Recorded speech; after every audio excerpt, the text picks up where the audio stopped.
तो ज्ञानावरण में, दर्शनावरण में और अंतराय में तो लगाना आसान है।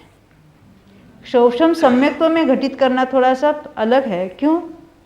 मिथ्यात्व ये प्रकृति सर्वघाती है। सम्यक मिथ्यात्व प्रकृति वो नहीं तैयार हुई, बंधी हुई नहीं है, वो भी सर्वघाती, उसके भी टोटली सर्वघाती स्पर्धक है। विशेषता किसमें? सम्यक प्रकृति में।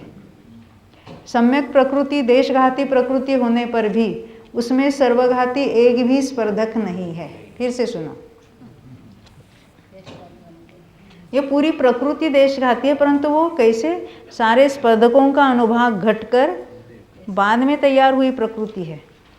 तो ये देशघाती प्रकृति होते हुए भी उसमें सर्वघाती बिल्कुल नहीं है स्पर्धक। तो क्षोभम सम्यक्त्व में घटित करना है तो हम कहेंगे मिथ्यात्व और सम्यक मिथ्यात्व।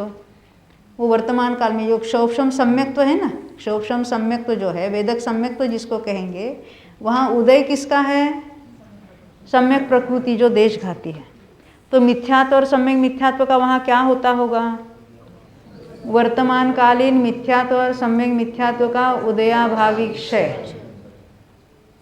भविष्यकालीन में पढ़े, दूसरे तीसरे निषेध में पढ़े, कतार में खड़े हैं, तैयार है, आप मिथ्यात्व करो, हम उदय में आ जाएंगे, इस तरह से पढ़े वहाँ पर।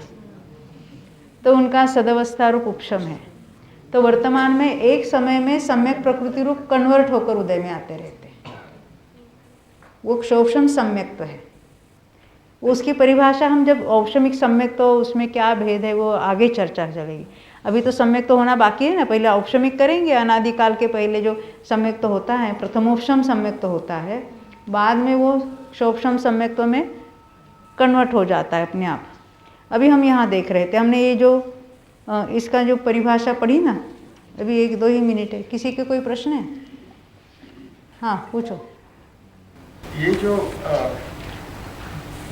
वर्तमानकालीन सर्वघाती स्पर्धकों का उदयकालीन जो क्षय बताया, वो निमित्ताधीन कथन है, तो उसमें ज्ञान ने क्या किया तो वो क्षय हो गया उसका?